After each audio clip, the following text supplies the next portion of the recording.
my name is Caitlin Campsmith, and I will be representing the Democratic Party's viewpoint on combating drugs and crime. I am in Government 2313 at Houston Christian University, and this is the debate for the Democrats. So, in order to address the issue of drugs and crime, we believe that we absolutely must address the need for community engagement and prevention, right? This is first steps in protecting our community by building trust, getting involved, showing them that we really truly care about their education. How do you prevent something?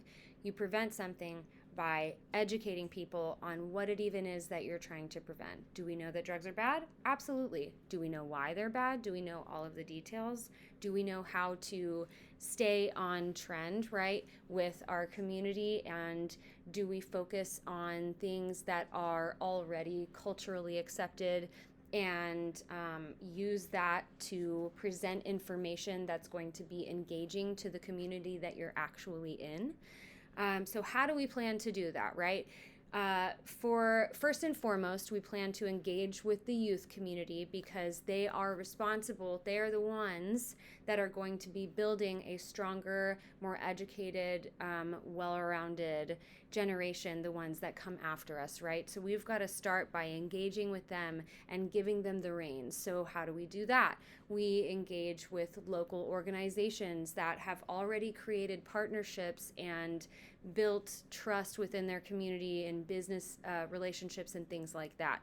So we go in and we ask, hey, would you be willing to sponsor maybe a youth advisory board?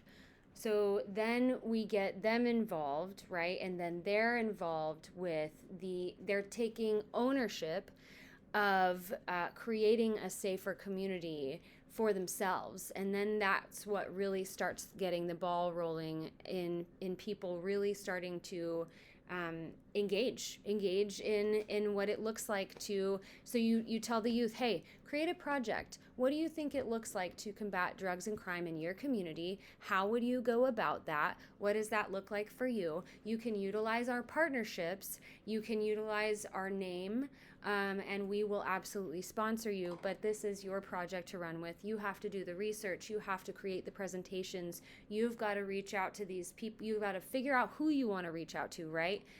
Do you want to go into businesses to educate businesses on what the signs of drug use look like? Do you want to go into schools to educate them on the misconceptions of, do drugs make you cool or not, right? Because peer pressure is a real thing. How about the psychological effects of peer pressure? Things along those lines. So you give them the ability to create their project, to take responsibility of representing their community well and representing prevention well and educating people that are well known, they're older, but they're being taken seriously because they've got this advisory board, right? And they're being given all of these platforms.